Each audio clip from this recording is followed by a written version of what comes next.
தென்கொரிய நாட்டின் கடலோர காவல் படைக்கு சொந்தமான கப்பல் ஒன்று சென்னை துறைமுகத்திற்கு வந்துள்ளது. நாளை மறுநாள் முதல் வங்கக்கடலில் இந்திய தென்கொரிய கடலோர காவல்படை வீரர்கள் கூட்டு பயிற்சியில் ஈடுபட உள்ளனர். இதுகுறித்த தகவல்களை தருகிறார் எமது செய்தியாளர் தங்கமணி. இந்திய கடலோர காவல்படையுடன் இணைந்து கூட்டு பயிற்சியில் ஈடுபடுவதற்காக தென்கொரியா நாட்டைச் சேர்ந்த 3009 என்ற கப்பல் சென்னை துறைமுகம் வந்தடைந்திருக்கிறது. கேப்டன் கிம் தேசிக் தலைமையில் 73 தென்கொரியா நாட்டு கடலோர காவல்படை வீரர்கள் இந்த கப்பலில் வந்து சேர்ந்திருக்கின்றனர். இவர்களுக்கு இந்திய கடலோர காவல்படை வீரர்கள் சிறப்பான வரவேற்பு அளித்திருக்கின்றனர்.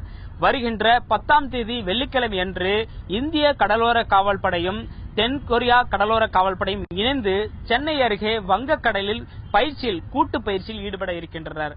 அதாவது தற்போது சர்வதேச அளவில் கடல் கொள்ளையர்கள் பிரச்சனை என்பது பெரிய அளவில் இருக்கிறது.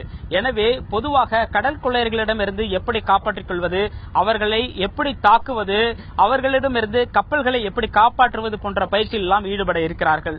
மேலும் கடலில் சிக்கிக் கொண்டவர்களை காப்பாற்றுவது, கப்பலில் இருப்பவர்களை வேறு கப்பலுக்கு மாற்றுவது, மேலும் துப்பாக்கியால் எதிராளிகளை தாக்குவது போன்ற பயிற்சிகள் ஈடுபட இருக்கின்றனர். மேலும் ஒரு கப்பலில் இருந்து மற்றொரு கப்பலுக்கு சரக்குகளை ஹெலிகாப்டர் மூலமாக எடுத்து செல்வது எப்படி போன்ற ஒத்திகைகள் எல்லாம் அவர்கள் செய்ய போகிறார்கள். இது இந்த இரு நாட்டு கடலோர காவல்படை வீரர்களும் தங்களது அனுபவங்களை பரஸ்பரம் பகிர்ந்து கொள்வதற்காக நடத்தப்படுகின்ற ஒரு பயிற்சியாக இருக்கிறது. இந்த பயிற்சி குறித்து பேசிய தென்கொரியா நாட்டைச் சேர்ந்த கேப்டன் கிம் அவர்கள் கூறும்போது இது மிகவும் முக்கியத்துவம் வாய்ந்த பயிற்சி என்று தெரிவித்திருக்கிறார். இந்திய கடலோர காவல்படையுடன் சேர்ந்து நடத்தக்கூடிய இந்த பயிற்சியின் போது பல்வேறு புதிய தொழில்நுட்பங்களை நாங்கள் கற்றுக்கொள்வோம். இந்திய கடலோர காவல்படை வீரர்களிடமிருந்து பல்வேறு அனுபவங்களை நாங்கள் கற்றுக்கொள்வோம் என்று தெரிவித்திருக்கின்றார். தந்தி டிவி செய்திகளுக்காக ஒளிப்பதிவாளர் சபரியுடன் தங்கமணி.